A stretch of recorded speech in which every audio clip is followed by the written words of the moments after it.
Hello, everybody. This is Bart Sharp, and you are on Becoming Quantum Conscious at United Public Radio Network and UFO Paranormal Radio Network, broadcasting out of the beautiful city of New Orleans, Louisiana on 107.7 and 103.5. And yes, we are happy to be here today and happy once again. The show is being broadcasted out of lovely France. And my God, it's so extremely lovely here due to all the rain that we've had all winter long and all through what we in Texas would be calling springtime. Here it doesn't really feel like springtime because it's wet and cold, but now the sun shines out. It's already getting hot. It's just like went from cold to hot, like, and all of a sudden we're right there. And of course, what you really think about lovely France is it has no air conditioning wherever you go.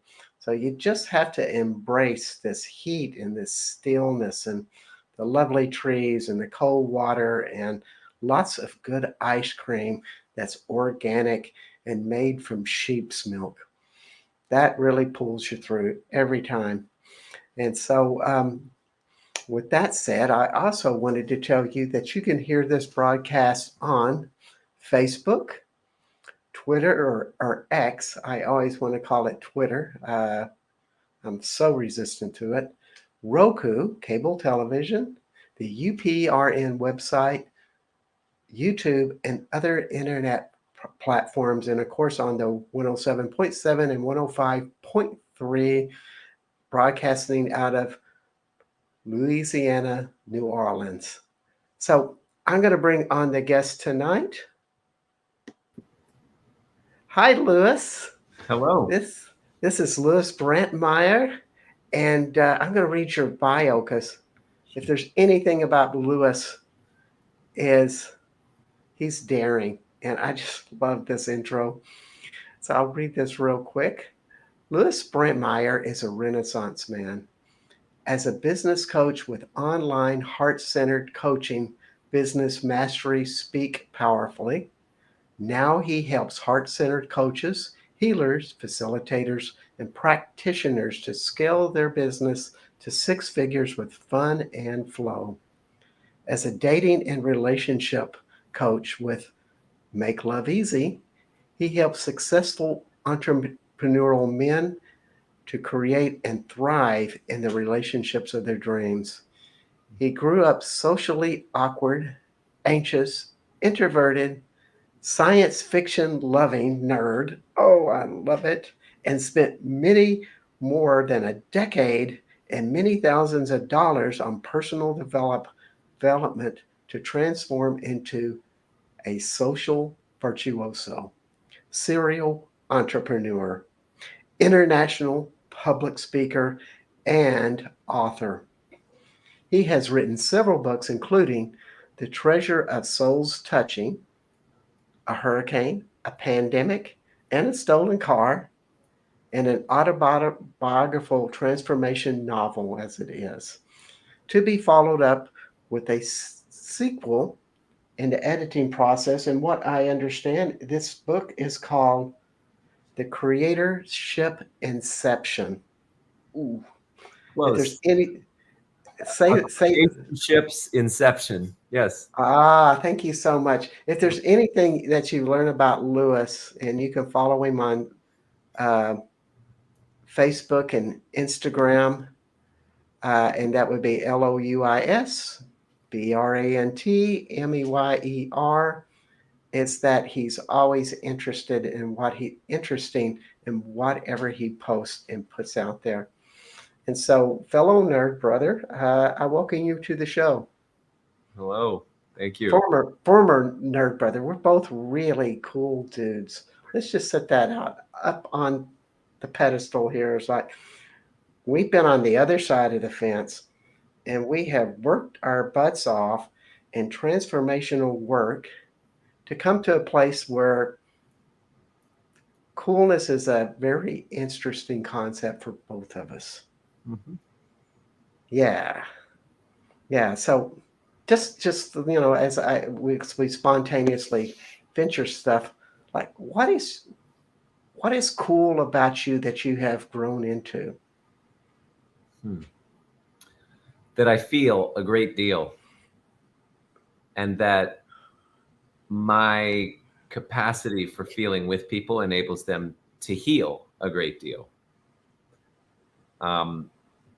I was very much a worshiper of my mind and a slave to my mind. I like to say that a mind is a wonderful servant, a terrible master. It's a great place to visit, but a horrible place to live. And yes, I mean, I love philosophy still.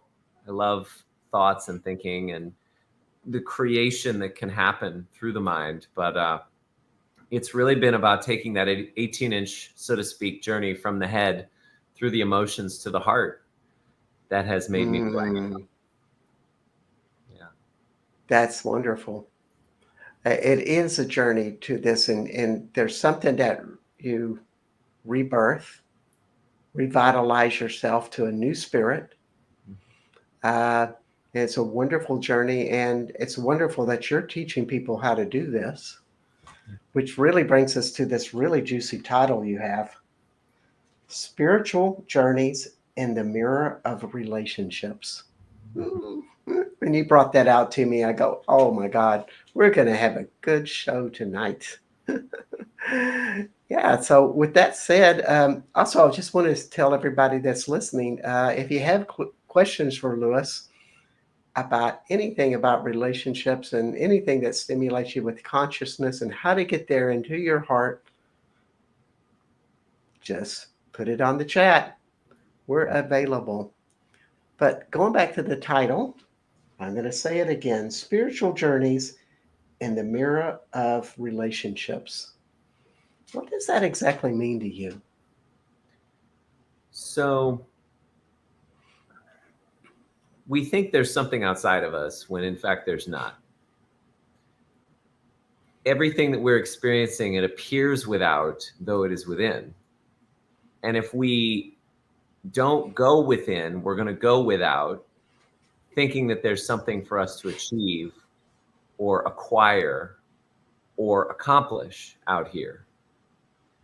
Now, I'm not going to say the external world isn't totally worth, engaging with. I'm saying that the internal world is primary, and that what a lot of people are doing in relationships is they're trying to shave the mustache off the mirror. So I'll unpack that. I see you got it. But for the sake of our listeners, if you're in conflict or experiencing less than your highest choice in partnership or partnering, then it's actually on you.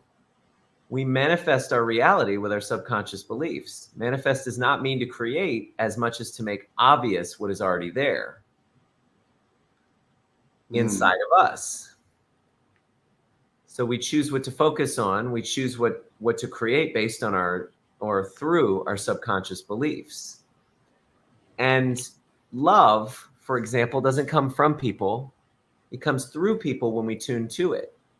Just like abuse doesn't come from people, it comes through people when we tune to it.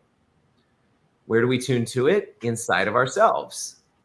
Not just through how we see ourselves, because the world is, we don't see the world as it is, we see the world as we are. So even if it were just a cognitive, mental belief level, we are continually choreographing the world in order to prove to us what we think is true and to generate the experiences that we think we deserve or that we're aligned to receiving or which are familiar for us. We go where we live emotionally, and we use our environment and the people in it to get us there. Well, beautifully said. It's like a lot of $20 concepts in there, so to speak. Maybe in inflations, it's more like $100 concepts. However, I just love that. It's what you said is that we see the world as we see ourselves, basically. Mm-hmm. And whatever we are unresolved with, we project that out to the world.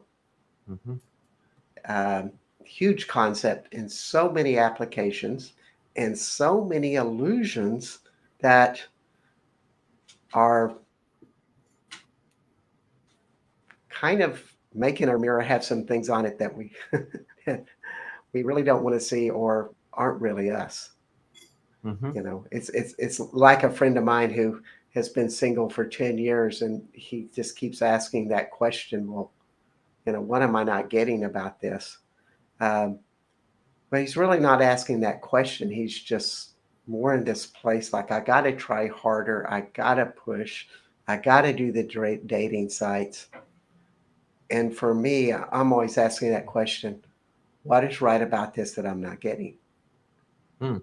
As opposed to, and that to me is opens that internal magnet with that, as opposed to just being in that frustration of, well, the world is not working for me, or people aren't working for me, and it must be them. And there's no humility in that. And I think that's one of the first steps is the humility and asking those questions of what we're not getting. Yeah, it's about radical responsibility. Yes. And so, I mean, it's like a bunch of lights with these $20 ones. So brace yourself. Mhm. There's going to be more because I'm setting the stage.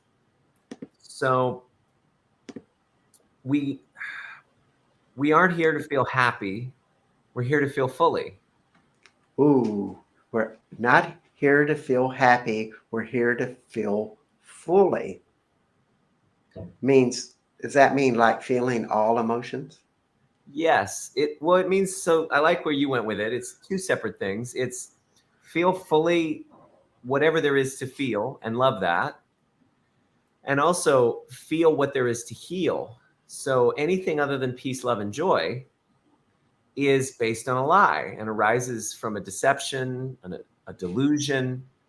Our birthright is bliss, and it's us who covered it up, who canceled it out, who negated it through holding on to emotions associated with trauma and past events. You see, suffering is pain multiplied by resistance. Pain is necessary, but suffering is not.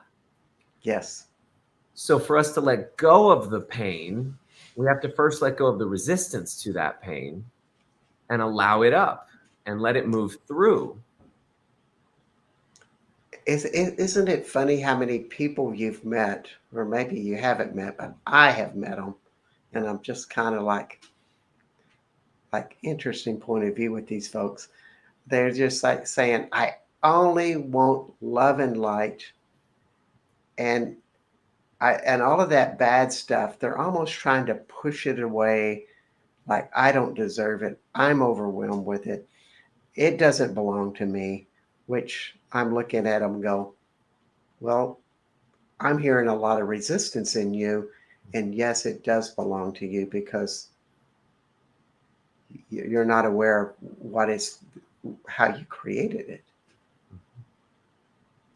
And that's so much about what coaching is about. It's like, how can you help somebody that is in that place of such resistance, denial? Yes, so they have to be willing. A lighthouse doesn't chase boats.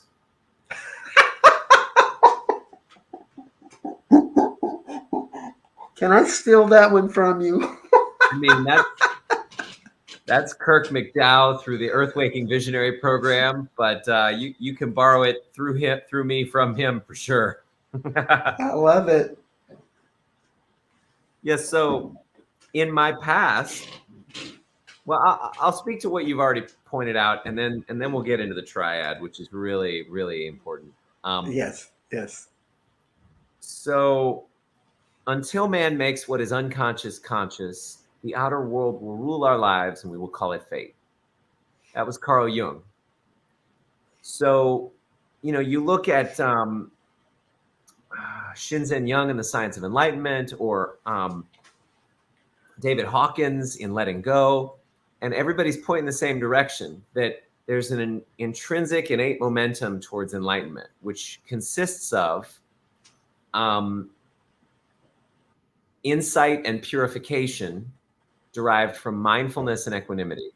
Insight, meaning realization or removing who we're not, and purification, letting go of what we don't have to hold on to, through just being with what's there and allowing it to be there.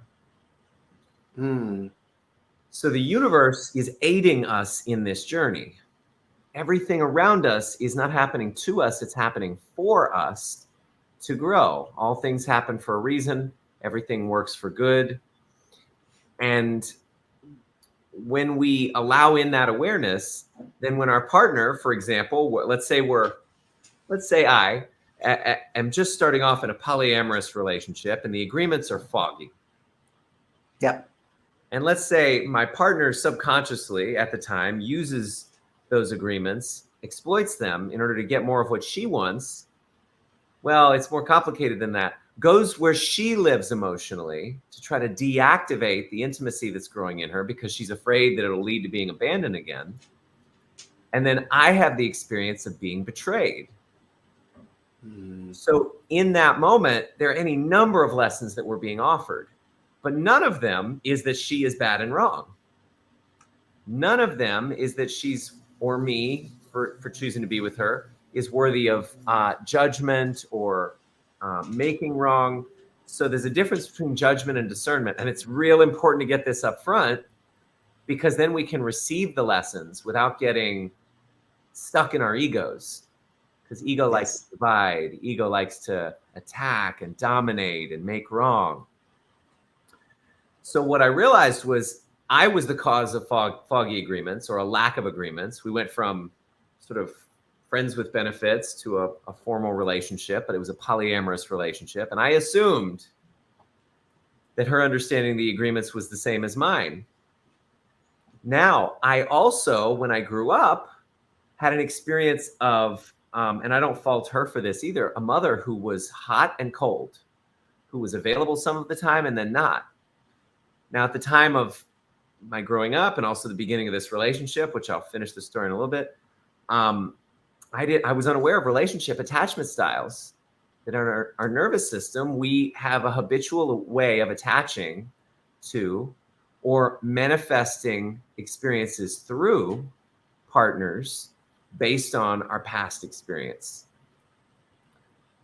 So what I had created and chosen was a partner who was not emotionally available, not fully, and who was using polyamory as a way to run away and avoid the intimacy that was growing between us.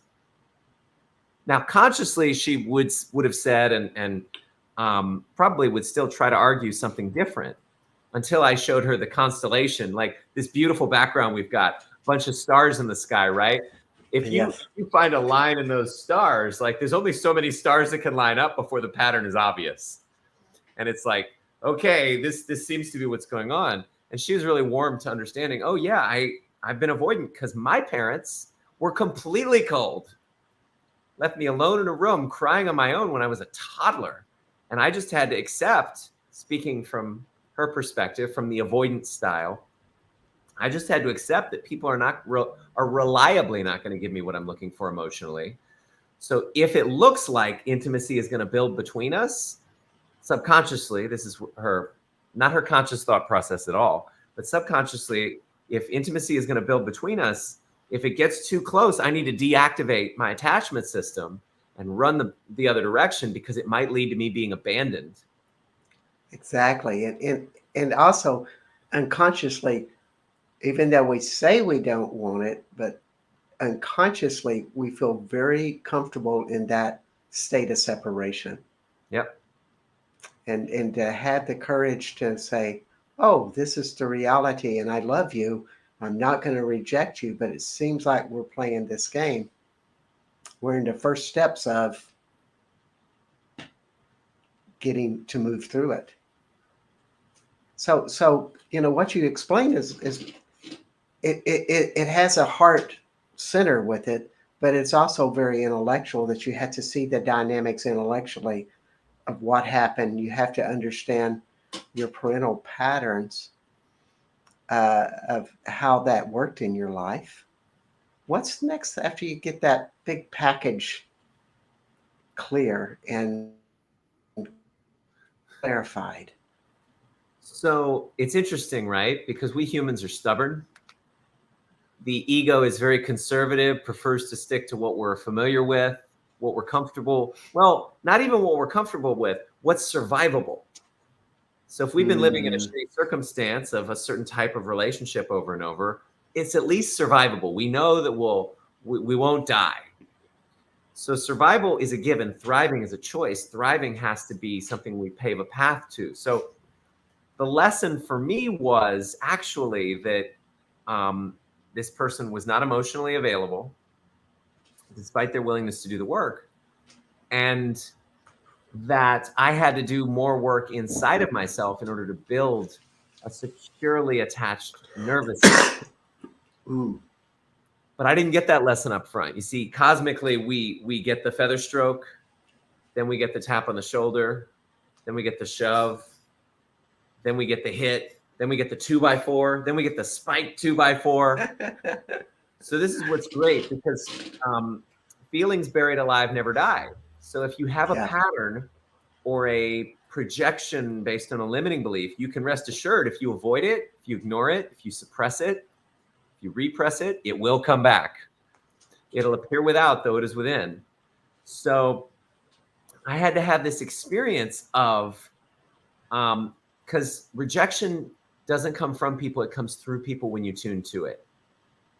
Yes. Just like love, just like abuse. So I had to reject myself through this person a total of 3 or 4 times through her behavior before I realized, oh, instead of me pointing the finger out there, look, I've got 3 fingers pointing back at me. Like, oh, okay, maybe I should do the work internally. So my big revolution and the big sort of cutting edge that gets displayed that I dance with in the book, the most recent book, is and the title of that again?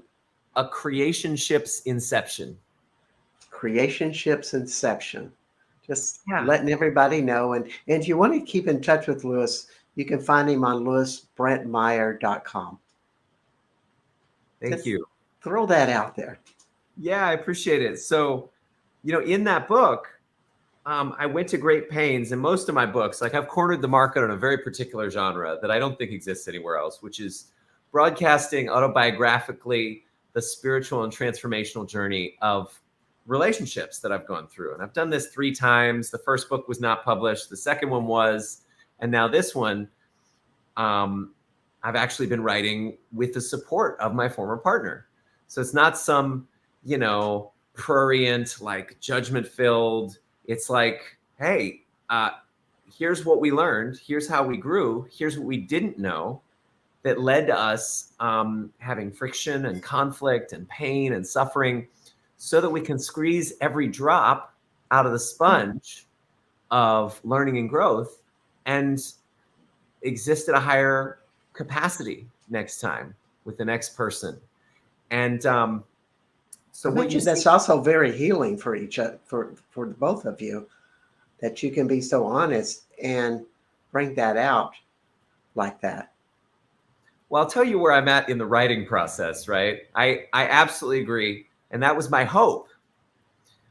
That was one of my hopes in sharing the manuscript with my former partner, who has offered to write the foreword. And what happened is a heart and mind changed against its will is of the same opinion still.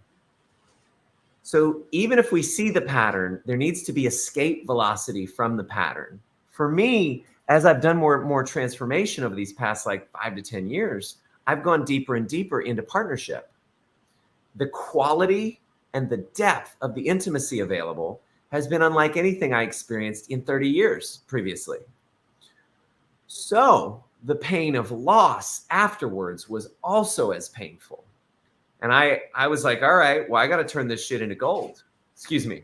I got to turn this pain into power. I got to make a message out of this mess. Otherwise, I'm going to have my head stuck up my butt and suffering. And so I started looking at it, and I was like, are we really built in the eyes of God to wander drunkenly from relationship through painful breakup to relationship through painful breakup? Well, And it's a human experience to be in the unknown and be in pain, and we have to choose to learn so we no longer suffer. But there's still a lot of suffering going on, as we well know. Mhm. And right now, we are right at midpoint of the show. So I'd just like to remind people that you are listening to Louis Brantmeyer of www.louisbrantmeyer.com, and that's Brantmeyer.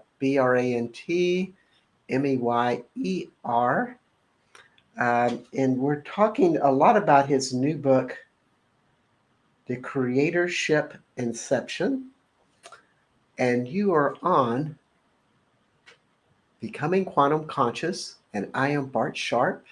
And this is the United Public Radio Network and the UFO Paranormal Radio Network at 107.7 and 105.3, broadcast on the UPRN website, uh, X, Facebook, YouTube, Roku, cable television, and other platforms all around the world.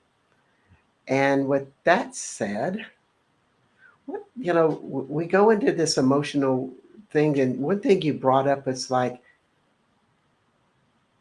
there is a neurological, this isn't the right word that you, or the word that you said, but almost like a calmness or a settling or a growth within the neurology when you start to do this type of work. Did I kind of get this concept right of some of the things you were talking about? So I choose to refine something, and to dance with it. Mm-hmm. The central thrust. I'm maturing as a writer, and the first book, The Treasure of Souls Touching, like, is this adventure and also based on real life account, like real life stuff. There was a stolen car. I did not steal it. There was a hurricane that brought me and the first person together, or me and the person together the first time, and a pandemic the second time. And my problem with that book is people talk about it like it's an encyclopedia, like it's a full relationship coaching program in a book. And that's true. I was trying to fit a mountain into a molehill. Well, there's good things about books that give more of a general overview, and then there's other books that are more specific on, one aspect of it. And I think both books are really necessary. Yes. So in this book, A Creation Ship's Inception, um, it's a modest goal, which is to give people two distinctions: creation ship and love. So I grew up loving Star Trek, wanted to be on a ship, like a spaceship, wanted to be the captain of the Enterprise, all of that, traveling, having adventures in the stars. And then my partner, my former partner, during the relationship, we were seeking, as I relaunched To Make Love Easy, for a way to articulate what is a relationship that is acutely conscious that the purpose is for spiritual growth, and we are creating each other both through manifestation, through speaking, through a kind of not just self-fulfilling but other fulfilling prophecy. And she came up with this concept of creationship. And what a creationship is it's a distinction. A distinction is a world within language that anybody can pick up and use to shift their power, self-expression, peace of mind, fulfillment, effectiveness in the relationship. And so the movie Inception, right, is all about, we spend this whole movie trying to get this one idea into this one guy's head so that the whole world will change. And so over the 100 or so pages of this novella, that's my commitment as well. And then another way of defining creationship is a relationship centered on, driven by, nourished from cosmic love, where... You got to explain that topic a little bit. What do you mean by cosmic love? Sure. So I'll start from the function within a relationship. Most relationships are two egos jerking each other off in order to feel better, seeking significance, attention, feeling less bad, getting stimulation, And may I add, having an affinity with each other's judgments, like they judge the same way, therefore they That feel could the also same. be it. Yeah, they're annihilating the world through their judgments. Yeah. And it's okay for you to have somebody who shares values with you, so long as having that person doesn't have you.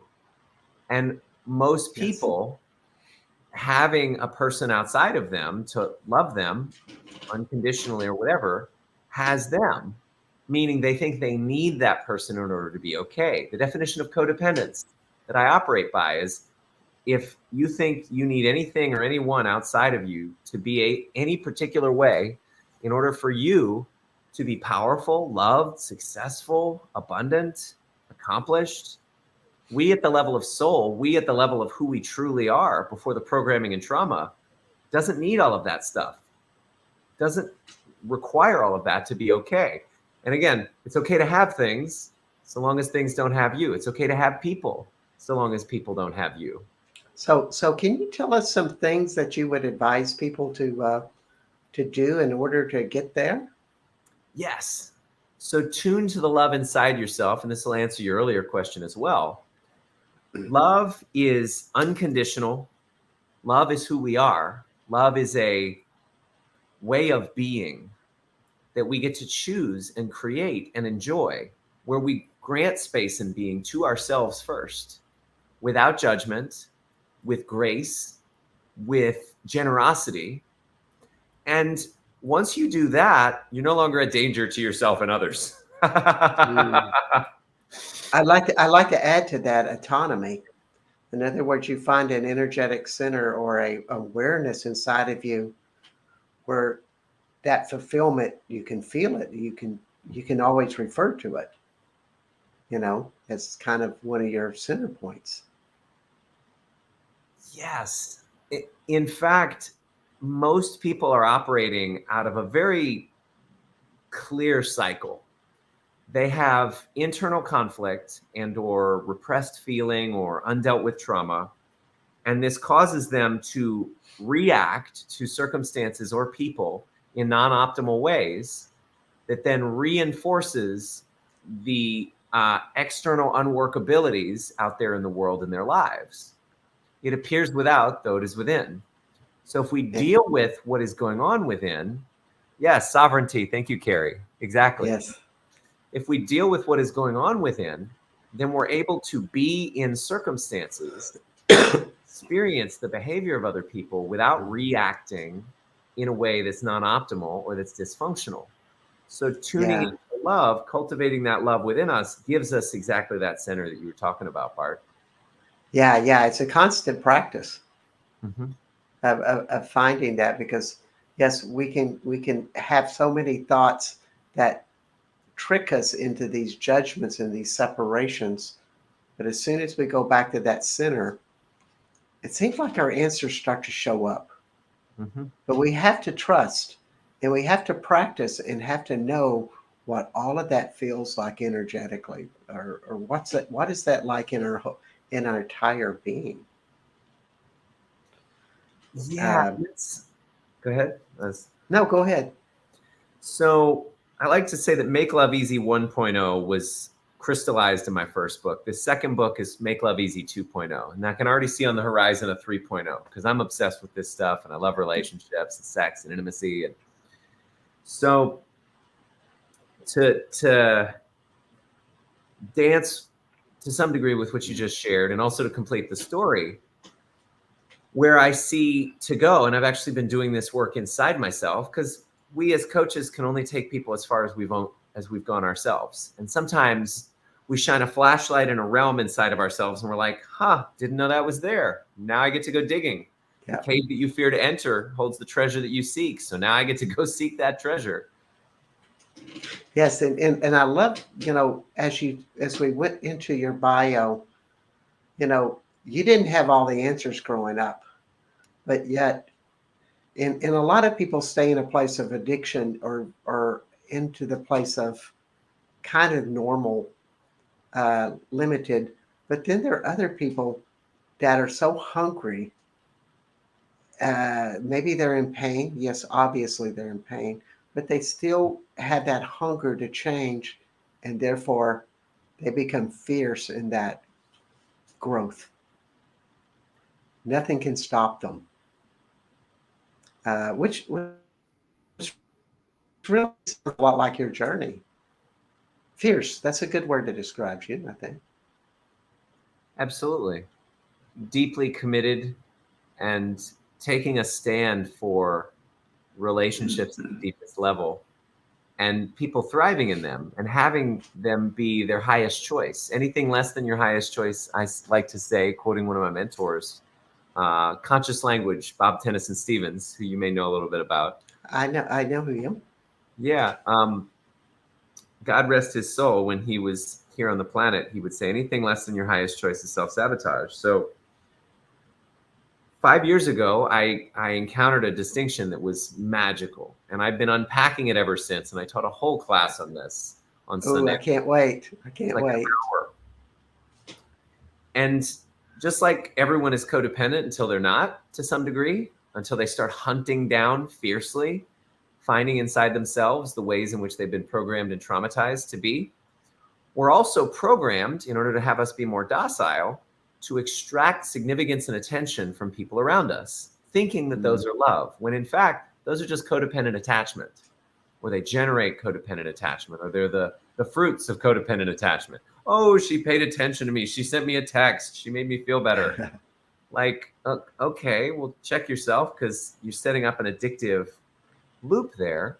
And there are default ways or gears in which we, through our childhood years, come to dance with our world and the people in it. There's the Yes. hero, there's the victim, and there's the villain. So you mentioned fierce. That kind of reminded me of the villain, but we'll get there in a moment. Yes. Um, and I have been in the past, I have to admit, just as fierce at the villain when I was unconscious as I have been fiercely like committed to remaining a creator and awake now.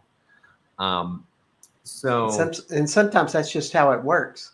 yeah, You know, and the villain is always blaming or projecting out, but then sometimes people switch and go, wait a minute, as you say, the mirror is reflecting on me. It's really me. And then they start to feel the pain of what it's like to be themselves. uh-huh. And either you go into addiction or you go into healing or confrontation, really. That's where the magic starts.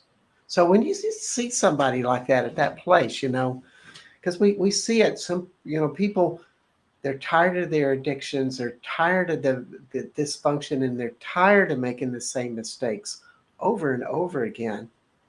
And they come to that place where they know something has to change and they're willing to just surrender a bit. It takes a lot of surrender and a lot of stages of surrender. But, how would you help them? So I give them two distinctions and have them find themselves in those two distinctions, and then have them stay awake rather than falling asleep at the wheel. So those two distinctions are the following. One, we do the wrong thing so long, the right thing feels wrong. So we're trained to extract attention and significance from each other, because if we were to stand in our full power and sovereignty, well, we would be a threat to the illusion and the delusion of the mass delusion of lots of ways in which we live as a civilization that are not optimal for our souls, number one. And then number two, getting at the source of the lived experience of and noticing this relationship triad, so that the hero thinks they're worthless and unworthy of love and needs to extract significance through saving people from their problems. The victim thinks they're worthless and unworthy of love and thinks they need to fall down helpless or create problems in order to be saved. And the villain no longer is seeking regular grade attention and significance. They're now the bank robber waving a gun around in your head, in your face, judging you or attacking or even abusing you in order to extract their significance and attention. They're going to get their pound of flesh. And here's the thing, the way out is in. If you see you've been on or you're in the moment, any one of these positions, then step off the triad through getting your hands out of the cookie jar. Like you don't actually need significance and attention from this other person. You don't need them to save you. You don't need them to be saved by you or to be attended to by you. You can give that to yourself, that love and attention. And generally, when someone does that, how I would help them is to walk them into the cave internally so they're able to touch and stay with the feelings that have had them for so many days thinking that they need to look outside. Because it's the programming entangled with the trauma. It's the belief in we need the government to save us. We need, X, Y, and Z to save us. Mother, father figures. What's that? Mother, father figures. Yeah, exactly. And so, and again, it's okay to have mom and dad so long as they don't have you. And if we're able to have the love that's coming through them that we've already tuned to inside of ourselves, having a partner, having a relationship, having sex, having intimacy, connection, communication, it's all a nice bonus. It's an enhancement, not a crutch. Exactly. So well put. We always think that that's going to change us in that desperation, like, if I can only get this relationship and create this scenario like a happy family or a stable relationship where we'll eventually get married and live happily ever after, is all about that illusion of escapism and separating and allowing your dreams to separate your reality from actually yourself. Which is exactly what we've been talking about. Finding that center and learning how to enjoy it and finding the separations of our limitations in these scenarios that we keep playing that always keep us separate from really getting to love ourselves. We're so self-punishing type of people, or we punish others. But somebody's got to be judged. Somebody's got to have pain. So we don't feel the pain that's actually there. We don't feel the dysfunctional behavior patterns that are actually there. And what I think is that also our body really wants to let go of all of this. Mm-hmm. It's not that there's something in there that's trying to keep us in the dark. It all wants to be released. So we do have help in ourselves. Yeah. It's a wonderful process. I want to add in that love is this unconditional granting of space and being. And love confronts dysfunction, whereas fear comforts in dysfunction. Hmm. So there's always already what we call in attachment theory a secure base of attachment, a safe haven, a place you can go. And as radical as this may sound, because I was an atheist for many years, God is that secure base. God is that safe haven. You are always already more beloved than you could possibly imagine, infinitely, Yes. eternally. And tuning into that, once you receive it in yourself, you can be held through whatever pain is in there. And what I do, what I imagine you do too in your healing work, is we're just a conduit. We are an interface Exactly. where people touch and tune into that, like And a tuning fork. Yeah. exactly. I think that's a wonderful concept of conduit because you've been down all of these roads before, or not all of them, but a whole bunch of them. I don't think no one really gets down all the pathways of how dysfunction is created.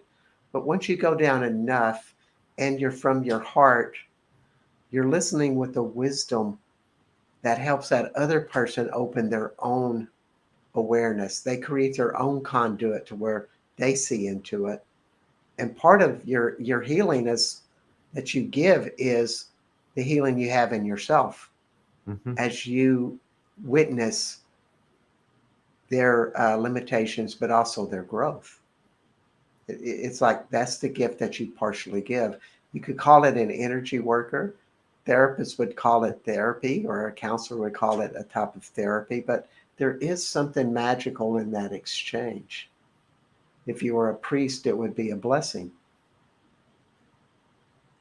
Yeah, I've said for years inside The Art of Loving Yourself that the scar tissue left by your wound is the exact callus needed to play your music. Ooh, say that again, will you? Sure.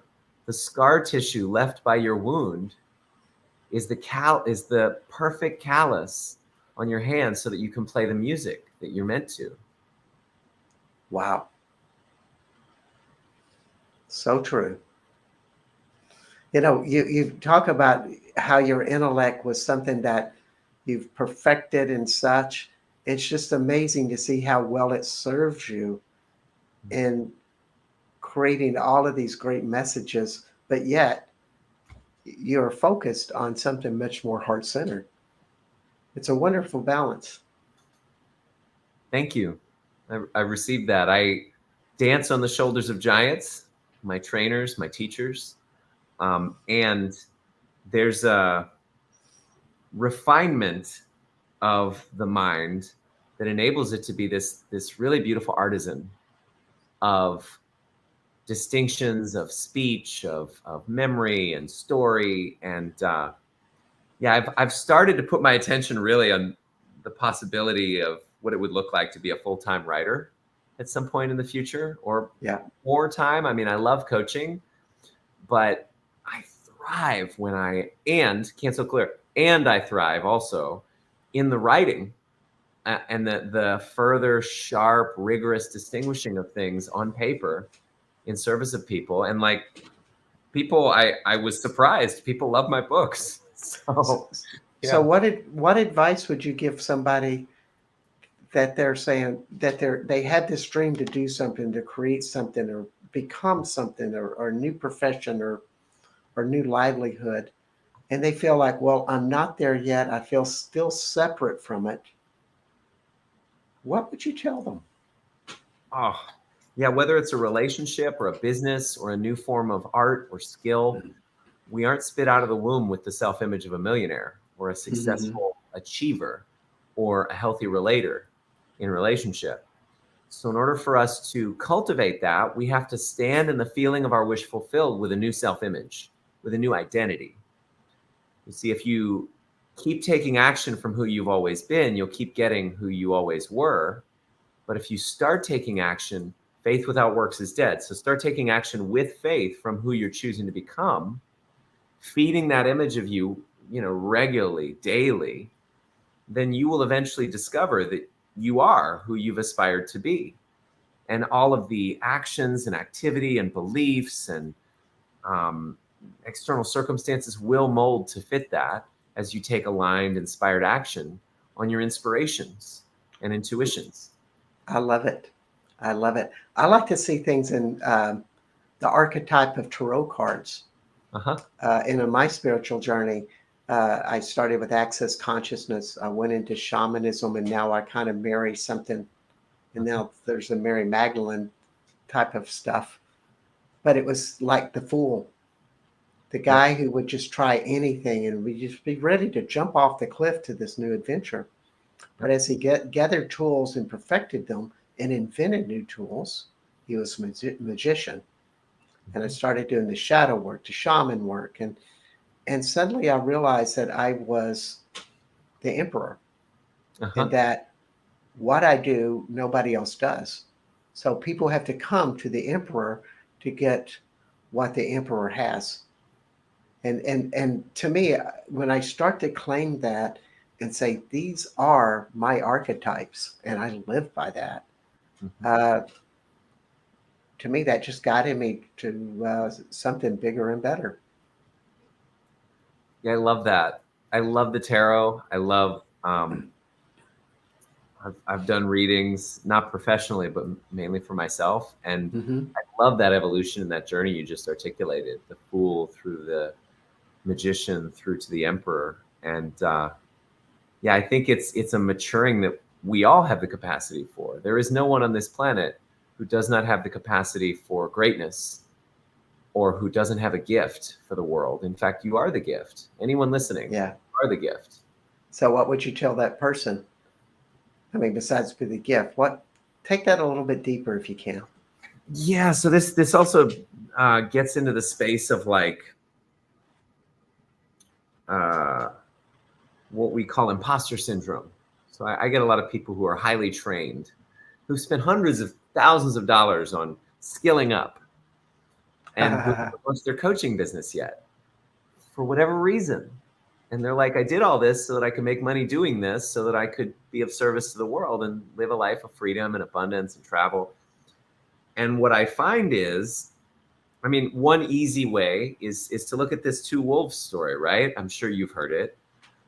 But for the sake of our listeners in this now moment, there are two wolves inside of you. One of them is negativity and greed and fear and shame and, you know, disbelief and doubt.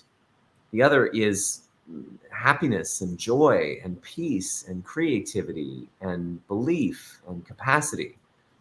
And then goes the old Cherokee poem. The grandson is asking the grandfather, well, which one wins if these two wolves are fighting inside of me? And the grandfather says, well, whichever one you feed. So it's a matter of resetting the focus of your attention on what will build up that new identity within you, Yeah. and letting go of what does not serve that moment to moment. And yeah, it may take super conscious recodes or the work that you do, Bart, to help people see and release the specificity of those pieces of debris Yeah. that have been inside of them, holding them down or holding them back or obscuring their world from them. But But eventually, yeah. yeah, but eventually you get to that place where you have a big change. You kind of get to a peak and you cross over to the other side. And it's a lot of diligence. I mean, I'm sure you've been in that place where you have wondered, what the heck, when will I ever get there? Yeah. And then all of a sudden, you're like, man, this stuff is great, and I'm on such a interesting adventure. Yeah. I'm bigger than life. Yeah. It just comes out of you. I mean, that's what I always see with your work and whatever you present. It's just like, where the heck is this guy getting these ideas? Because when I read your stuff, um, it seems to be coming from a different source that I haven't heard a lot of times, and I've read a lot of stuff. So whatever that is in that creativity, you seem to be connecting with that source, and that means, in my own view, you're coming from the other side. So I want you to think about a message you'd like to give everybody.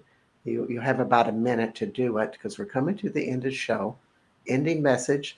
And while you think of that, I'm going to tell everybody that we've been talking to Louis Brantmeyer at louisbrantmeyer.com. You can find him on Facebook and Instagram, on his website.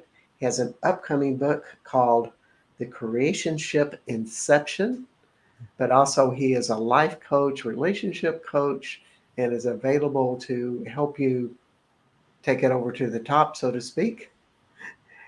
And my name is Bart Sharp, and this is Becoming Quantum Conscious, and you are on the United Public Radio Network and UFO Paranormal Radio Network on 107.7, 105.3 out of New Orleans, Louisiana.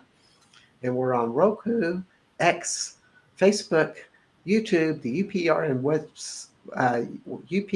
website, and other platforms. And what parting wisdom do you wish to share with the listeners today, Louis? Yeah, just it appears without, though it is within. Anything that you want for yourself in your life as a possibility or as an achievement. And if you don't go within, you will go without. And as much as you go without, you're gonna suffer. Because until Wow. man makes what is unconscious conscious, the outer world will rule our lives and we will call it fate. So do the inner work and watch your world bear the fruit of that inner work. If you don't go within, you won't go without. Is that what you said? If you don't go within, you will go without. Oh, gosh. Another $100 quote from Louis Brantmeyer. The price keeps going up. I appreciate you, Bart. Oh, yes, this has been so much fun. And thanks everybody for tuning in, and we'll see you next week at Becoming Quantum Conscious. Thanks again, Louis. You're welcome. My pleasure.